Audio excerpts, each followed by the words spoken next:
Here's another quick update on the LED fiber optic resin table. Everything went according to plan installing the 400 strands of fiber optic cables, and then it was time to get it ready for the resin pour. If you've seen any of my videos before, you know that when I pour deep pour resin, I like it to be crystal clear with no micro bubbles. On this one, I decided to do the opposite and use my refrigerated pour table to keep the resin at a low enough temperature that the air bubbles will be stuck in it during the cure process. Because this is a deep sea trench theme, I thought it would add to the effect, and when the LEDs light up, those bubbles will really pop.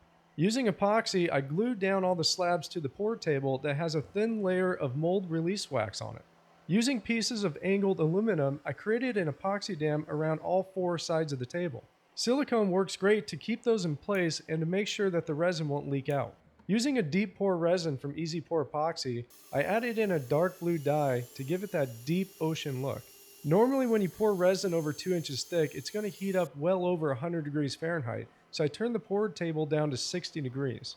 The fiber optic cables that connect the two slabs are covered in a dark blue epoxy. Once all this resin cures, I'll turn the table upside down and pour a thin layer of that same dark blue epoxy across the entire bottom of the table. In the short amount of time that the epoxy sat in the buckets after mixing, it heated up to 95 degrees already.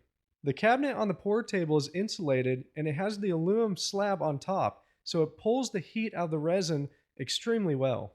It only took less than 30 minutes to cool the resin down from 95 degrees to 70 degrees, where it stayed during the entire cure process.